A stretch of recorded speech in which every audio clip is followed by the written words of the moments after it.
Hello friends, എല്ലാവർക്കും നമസ്കാരം. നമ്മുടെ ഇഷ്ടപരമ്പരയുടെ വരാൻ പോകുന്ന ചില വിശേഷങ്ങളിലേക്ക് ഏവർക്കും സ്വാഗതം. അങ്ങനെ ദേവിയെ ഡിവോഴ്സ് ചെയ്യാനായിട്ടുള്ള ഡിവോഴ്സ് കേസ് ആനന്ദ് ഫയൽ ചെയ്തിരിക്കുകയാണ്. അപ്പം മ്യൂച്വൽ ഡിവോഴ്സ് അല്ല. ആനന്ദിന് താല്പര്യമുണ്ടെങ്കിലും ദേവിക്ക് ആനന്ദുമായിട്ടുള്ള ബന്ധം വേർപ്പെടുത്തുന്നതിൽ ഒരു താല്പര്യമില്ല. അതുകൊണ്ട് തന്നെ കേസ് മുന്നോട്ട് പോയിക്കൊണ്ടിരിക്കുകയാണ് കേട്ടോ. ഈ ഒരു ഇടവേളയിലാണ് നമ്മുടെ ദേവി ഗർഭിണിയാണെന്ന് അറിയുന്നതും മീനു വഴി ഗോമതിയും ബാലനും ഒക്കെ ഇക്കാര്യമൊക്കെ അറിയുന്നത്. അപ്പോൾ ദേവി ഗർഭിണിയാണെന്ന് അറിഞ്ഞു കഴിയുമ്പം സ്വാഭാവികമായും ദേവിയും ആനന്ദും തമ്മിലുള്ള ബന്ധം എങ്ങനെ മുന്നോട്ട് കൊണ്ടുപോകണം എന്നൊരു ചിന്ത ഗോമതിയുടെയും ബാലൻ്റെയും ഒക്കെ മനസ്സിൽ വരുന്നുണ്ട്. അതുകൊണ്ട് തന്നെ അവർ ആനന്ദിനോട് ഇക്കാര്യത്തെപ്പറ്റി സംസാരിക്കുന്നുണ്ട് കേട്ടോ. അപ്പോൾ ആനന്ദ് പറയുന്നുണ്ട്, ആ കുഞ്ഞിനെ ഞാൻ ഒരിക്കലും തള്ളിക്കളയില്ല. ദേവി ഗർഭിണിയാണെങ്കിൽ അതെൻ്റെ കുഞ്ഞാണെങ്കിൽ ഉറപ്പായിട്ടും എനിക്കും അതിൽ തുല്യ അവകാശമുള്ളത്. പക്ഷേ അതിൻ്റെ പേരിൽ ദേവിയെ വീണ്ടും എൻ്റെ ജീവിതത്തിലേക്ക് കൊണ്ടുവരാൻ ഞാൻ ആഗ്രഹിക്കുന്നില്ല. ഇനിയും അവളൊത്തൊരു ജീവിതം അതെനിക്ക് ചിന്തിക്കാൻ പോലും സാധിക്കില്ല. അത്രയും വലിയ വഞ്ചനയാണ് അവൾ എന്നോട് ചെയ്തിട്ടുള്ളത്. അവൾ നൽകിയ വിശ്വാസവഞ്ചനയെ പുറത്തുകൊണ്ട് ഇനിയും ഒരു ജീവിതമൊന്നും ഒരിക്കലും സാധ്യമല്ല. അതുകൊണ്ട് ഇക്കാര്യം പറഞ്ഞ് ആരും എൻ്റെ മുന്നിലേക്ക് ഇനി വരരുത് എന്ന് ആനന്ദ് പറയുന്നുണ്ട്. അപ്പം ബാലൻ പറയും, മോനെ ആനന്ദേ, നീ ഇങ്ങനെ കടുത്ത നിലപാടുകളൊന്നും എടുക്കരുത്. ഇത്രയും നാളും നിന്റെ ഇഷ്ടത്തിന് വിട്ടതാ അച്ഛൻ. പക്ഷേ ഇപ്പം നിങ്ങൾക്ക് രണ്ടുപേർക്കും ഇടയിൽ ഒരു കുഞ്ഞുണ്ട്. ആ കുഞ്ഞ് നിന്റെ കുഞ്ഞല്ലേ മോനെ, അതിനോട് നിനക്കും ഇല്ലേ ഉത്തരവാദിത്വം എന്ന് ചോദിക്കാം. അപ്പം ആനന്ദ് പറയും, എൻ്റെ ഉത്തരവാദിത്വത്തിൽ നിന്ന് ഞാൻ ഒരിക്കലും ഒളിച്ചോടുന്നില്ല. ആ കുഞ്ഞിനെ പ്രസവിച്ച് അവളോട് എൻ്റെ കയ്യിൽ തന്നോളാൻ പറഞ്ഞോളൂ, ഞാൻ അതിനെ വളർത്തിക്കോളാം. പക്ഷേ അതിൻ്റെ പേരിൽ വീണ്ടും എൻ്റെ ജീവിതത്തിലേക്ക് വലിഞ്ഞു കയറി വരാൻ ഞാൻ സമ്മതിക്കില്ല എന്ന് ആനന്ദ് പറയണം. അപ്പം ഗോമതി പറയുന്നുണ്ട്, മോനെ, ഒരു കുഞ്ഞിന് അതിൻ്റെ അച്ഛൻ്റെയും അമ്മയുടെയും സ്നേഹവും പരിഗണനയും പരിചരണവും ഒക്കെ കിട്ടി വേണ്ടേ വളരാൻ. അല്ലാതെ അച്ഛനൊരിടത്ത് അമ്മയൊരിടത്ത് അത് ഒരിക്കലും ശരിയാകില്ല കുഞ്ഞെ എന്നൊക്കെ പറഞ്ഞ് മനസ്സിലാക്കാൻ ശ്രമിക്കുന്നുണ്ട്. അതുമല്ല, ദേവി ആ കുഞ്ഞിനെ നിനക്ക് തരുമെന്ന് നിനക്ക് തോന്നുന്നുണ്ടോ? ലോകത്തോരെ അമ്മയ്ക്കും തൻ്റെ കുഞ്ഞിനെ അങ്ങനെ ഉപേക്ഷിക്കാനൊന്നും സാധിക്കില്ല എന്ന് പറയാം. അല്ലാതെ പിന്നെ എന്താ ചെയ്യേണ്ടത്? ആ കുഞ്ഞിനെ അവൾ പ്രസവിക്കട്ടെ, അതിനെ നോക്കാനുള്ള ചെലവിനുള്ള സകല കാശും ഞാൻ കൊടുത്തോളാം. അതല്ല, അവക്കിനി അതിനെ നോക്കാൻ ബുദ്ധിമുട്ടാണ്, അവൾക്ക് മറ്റൊരു ജീവിതത്തിന് തടസ്സമായിട്ട് എൻ്റെ കുഞ്ഞ് മാറുന്നുണ്ട് എന്നൊരു ചിന്ത വരികയാണെങ്കിൽ കുഞ്ഞിനെ എനിക്ക് തന്നേക്കൂ, എനിക്ക് ഒരു കുഴപ്പമില്ല, ഞാൻ അവനെ പൊന്നു പോലെ വളർത്തിക്കോളാം എന്ന് ആനന്ദ് അത്രയേറെ സ്നേഹത്തോടു കൂടി പറയുന്നുണ്ട്. അപ്പം കോമതിയും ബാലനും പറയും, അതൊന്നും ഒരിക്കലും പ്രാബല്യത്തിൽ വരുന്ന കാര്യങ്ങളല്ല. നീ ദേവിമോളുമായിട്ട് ഒത്തുപോകാനൊന്ന് ശ്രമിച്ചുകൂടെ? നിന്നോടിത് ചോദിക്കുന്നത് തെറ്റാണെന്നറിയാം. അച്ഛൻ്റെ പല തീരുമാനങ്ങളുമാണ് നിന്നെ ഇന്ന് ഈ അവസ്ഥയിൽ കൊണ്ട് എത്തിച്ചിരിക്കുന്നത്. പക്ഷേ ചോദിക്കാതെ വയ്യ. എൻ്റെ പേരക്കുട്ടിക്ക് അച്ഛനും അമ്മയും വേണമെന്നുള്ള സ്വാർത്ഥത കൊണ്ടാ മോനെ എന്ന് പറയാം. പക്ഷെ ആനന്ദ് പറയും, ഇല്ല അച്ഛാ, ഇനിയും ഇതിൻ്റെ പേരിൽ അവളെ എൻ്റെ ജീവിതത്തിലേക്ക് കൊണ്ടുവരാൻ ഞാൻ ഒരുക്കമല്ല എന്ന് തീർത്തു പറയാണ്. ആ കുഞ്ഞിനോട് എനിക്ക് സ്നേഹമുണ്ട്, ഉത്തരവാദിത്വമുണ്ട്, കടമകളുണ്ട്, അതെല്ലാം ഞാൻ നിറവേറ്റാം. പക്ഷേ ദേവി മൊത്തൊരു ജീവിതം അത് മാത്രം സാധ്യമല്ല. അച്ഛൻ്റെ സ്ഥാനത്ത് ആ കുഞ്ഞിന് വേണ്ടതൊക്കെ ഞാൻ ചെയ്തോളാം. അതിൻ്റെ ഒരു അവകാശത്തെയും ഞാൻ നിഷേധിക്കില്ല.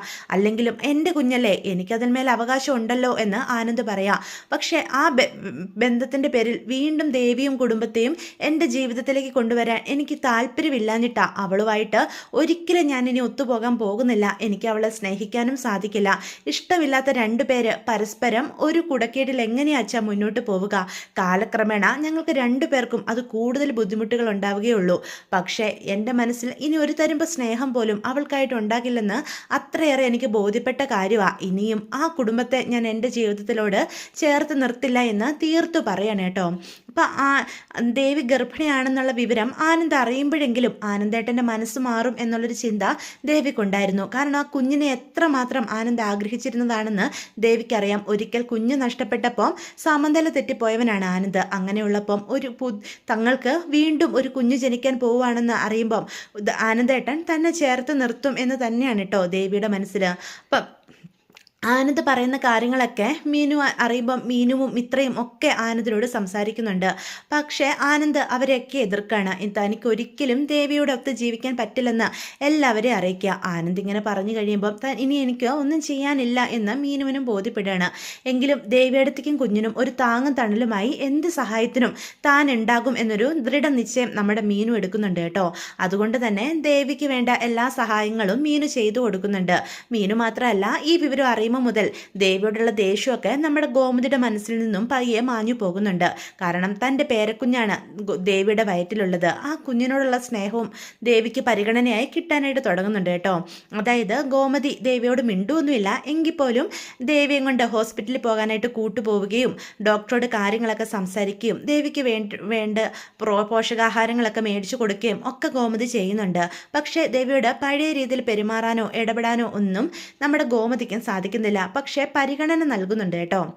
അതുതന്നെ ദേവിക്ക് വല്ലാത്ത സന്തോഷം കൊടുക്കുന്ന കാര്യങ്ങളാണ്. പതിയെ പതിയെ ആനന്ദേട്ടന് മാറും എന്നൊരു ചിന്ത നമ്മുടെ ദേവിയുടെ മനസ്സിലേക്ക് വരുന്നുണ്ട്. അപ്പം ദേവി ഗോമതിയുടെ മനസ്സ് തുറന്ന് തന്നെ മാപ്പ് പറയുന്നുണ്ട്. അമ്മേ, അറിഞ്ഞോ അറിയാതെയോ അമ്മയോട് ഞാൻ ഒരുപാട് തെറ്റുകൾ ചെയ്തിട്ടുണ്ട്. എൻ്റെ അച്ഛനും അമ്മയും പറഞ്ഞ കള്ളത്തരങ്ങൾക്കൊക്കെ ഞാൻ നിന്നു പോയി. എല്ലാം എൻ്റെ നിവൃത്തികേട് കൊണ്ടാണ് അമ്മേ. ഒരിക്കലും ആരെയും വേദനിപ്പിക്കണമെന്ന് കരുതിയല്ല.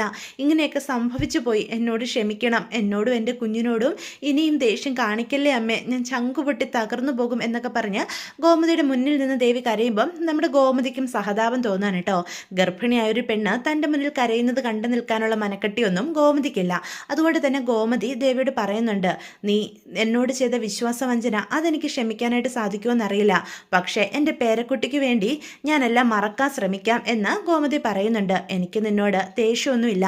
നീയും ആനന്ദും ഒരുമിച്ച് ജീവിക്കണമെന്ന് തന്നെയാണ് ഞാൻ ആഗ്രഹിക്കുന്നതും. പക്ഷേ ആനന്ദ് ഒരേ കടുംപിടുത്തത്തില്ല എന്ന് പറയണം. അത് കേൾക്കുന്ന ദേവിക്ക് ഒരുപാട് സങ്കടം തോന്നുന്നുണ്ട് കേട്ടോ.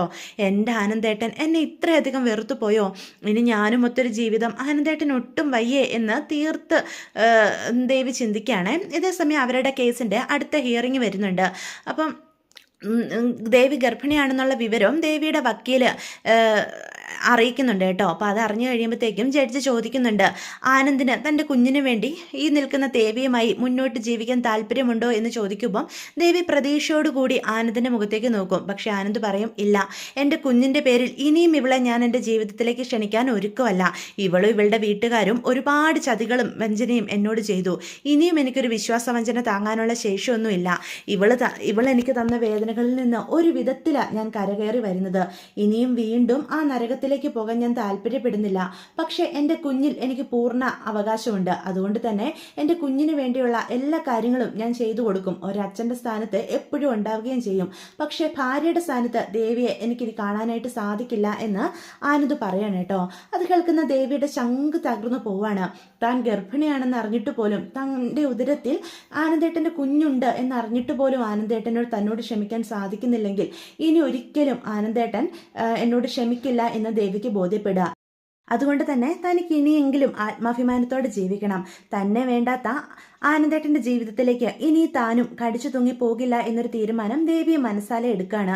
അപ്പം കേസിൻ്റെ കാര്യം ദേവിയോട് ചോദിക്കാം. ഈ കേസുമായിട്ട് മുന്നോട്ട് പോകാനാണോ അതോ മ്യൂച്വൽ ഡിവോഴ്സിന് താല്പര്യമുണ്ടോ എന്ന് ജഡ്ജി ചോദിക്കുമ്പം ദേവി പറയാണ്, ഈ കേസുമായിട്ട് ഞാൻ മുന്നോട്ട് പോകുന്നില്ല. എൻ്റെ കൂടെ ഒരു രീതിയിലും പൊരുത്തപ്പെട്ട് ജീവിക്കാൻ സാധിക്കില്ലെന്ന് പലവട്ടം ആനന്ദേട്ടൻ പറഞ്ഞു. എന്നിട്ടും എൻ്റെ സ്വാർത്ഥത കൊണ്ടാ വീണ്ടും ആ ജീവിതത്തിലേക്ക് കടന്നു ചെല്ലാൻ ഞാൻ ആഗ്രഹിച്ചത്. ഞാൻ തെറ്റുകൾ ചെയ്തിട്ടുണ്ട്. മനഃപൂർവ്വമല്ലെങ്കിലും എൻ്റെ ആനന്ദേട്ടനെ ഞാൻ ഒരുപാട് വേദനിപ്പിച്ചിട്ടുണ്ട്. അതിനെല്ലാം ഞാൻ ആ മനുഷ്യനോട് മാപ്പ് ചോദിക്കുന്നു. പക്ഷേ എൻ്റെ കുഞ്ഞിനും എനിക്കും ഒരു സഹായവും ആനന്ദേട്ടൻ ചെയ്തു തരണ്ട. എൻ്റെ കുഞ്ഞിനെ ഞാൻ വളർത്തിക്കൊള്ളാം. എനിക്ക് ഈ കേസുമായിട്ട് മുന്നോട്ട് പോകാൻ താല്പര്യമില്ല. ആനന്ദേട്ടൻ ആവശ്യപ്പെടുന്ന ഡിവോഴ്സ് കൊടുക്കാൻ ഞാൻ തയ്യാറാണ് എന്ന് ദേവി പറയണം കേട്ടോ. അത് കേൾക്കുന്ന ഉദയഭാനു ശ്രീകല ഞെട്ടിത്തെറിച്ച് നിൽക്കുന്നുണ്ട്. അങ്ങനെ ദേവി പുറത്തേക്ക് ഇറങ്ങിക്കഴിയുമ്പോഴത്തേക്കും ശ്രീകലയാണെങ്കിൽ നമ്മുടെ ദേവിയോട് ഒരുപാട് ദേഷ്യപ്പെടുന്നുണ്ട്. ഗർഭിണിയായ നീ എന്തുകൊണ്ടാണ് ഇങ്ങനൊരു തീരുമാനം എടുത്തത്? നീ എങ്ങനെ ജീവിക്കും? നിന്റെ അച്ഛൻ്റെ അവസ്ഥ നിനക്ക് അറിയാലോ. നീ മാത്രമല്ല, നിന്റെ താഴെ ഞങ്ങൾക്ക് ഒരു മകളും കൂടി ഉള്ളതാ. അവളുടെ ജീവിതം പോലും നീ കാരണം ഇപ്പോൾ വഴിമുട്ടി നിൽക്കുക എന്നൊക്കെ പറഞ്ഞ് ദേവിയെ മാനസികമായി ഒരുപാട് വേദനിപ്പിക്കുന്ന രീതിയിൽ സംസാരിക്കും കേട്ടോ. അപ്പം ദേവി പറയും, വേണ്ടമ്മേ, എനിക്ക് ഇനിയും വയ്യ. ഒരുപാട് ഞാൻ സഹിച്ചു. ഞാൻ ചെയ്ത തെറ്റിനുള്ള ശിക്ഷയൊക്കെ എനിക്ക് കിട്ടിക്കഴിഞ്ഞു. ഇനിയും എനിക്ക് വയ്യ. എന്നെ വേണ്ടാത്ത ഒരാളുടെ ജീവിതത്തിലേക്ക് ഞാൻ വലിഞ്ഞു കയറി ചെന്നിട്ട് എന്തിനാ അമ്മേ? ആ മനുഷ്യൻ്റെ മനസ്സിൽ എന്നോടൊരൽപ്പം പോലും സ്നേഹമില്ലെന്ന് എനിക്ക് ബോധ്യപ്പെട്ട് കഴിഞ്ഞു. ഇനി വേണ്ടമ്മേ എന്ന് ദേവി പറയണം. അമ്മയ്ക്കോ അച്ഛനോ ആർക്കും ഞാനൊരു ബാധ്യതയാകില്ല. എന്തെങ്കിലും ചെറിയൊരു ജോലി ചെയ്തിട്ടാണേലും ഞാൻ എൻ്റെ കുഞ്ഞിനെ പ്രസവിക്കും. സംരക്ഷിക്കും, വളർത്തും. ആർക്കും ഒരു ബാധ്യതയാകാതെ ഞാനും എൻ്റെ കുഞ്ഞും ഒരു മൂലയിൽ ജീവിച്ചോളാം എന്ന് പറയാണ് കേട്ടോ. അപ്പം ബാലനും കോമതിക്കും പോലും ദേവിയോട് സഹതാപം തോന്നി പോകുന്നുണ്ട്. ആനന്ദിന്റെ ഈ പിടിവാശി കാരണം ആ കുഞ്ഞും വേദനയ്ക്കപ്പെടുമല്ലോ എന്ന് ചിന്തിക്കുമ്പം ഗോമതി വീണ്ടും ആനന്ദിനോട് സംസാരിക്കുന്നുണ്ടെങ്കിലും ആനന്ദ് തൻ്റെ തീരുമാനത്തിൽ നിന്ന് അല്പം പോലും മാറാനായിട്ട് ഒരുക്കമല്ല കേട്ടോ. അങ്ങനെ ദേവിയുടെ ആനന്ദിൻ്റെയും ഡിവോഴ്സ് ഒക്കെ നടക്കുന്നുണ്ട്. ദേവിയാണെങ്കിൽ സ്വന്തം കാലം നിൽക്കാനായിട്ട് ശ്രമിക്കുന്നതും ഒക്കെ നമുക്ക് കാണാനായിട്ട് സാധിക്കേ. അപ്പോൾ ഇതൊക്കെയാണ് കേട്ടോ വിശേഷങ്ങൾ. ദേവിയുടെ ബാക്കി കഥ എന്താണെന്നൊക്കെ നമുക്ക് വരും ദിവസങ്ങളിൽ പറയാവേ. അപ്പോൾ വീഡിയോ ഇഷ്ടപ്പെടുവാണെങ്കിൽ ചാനലൊന്ന് സബ്സ്ക്രൈബ് ചെയ്ത് സപ്പോർട്ട് ചെയ്യണേ. ലൈക്ക് ചെയ്യാനും ഹൈപ്പ് ചെയ്യാനൊന്നും ആരും മറന്നു പോകരുത് കേട്ടോ. അപ്പോൾ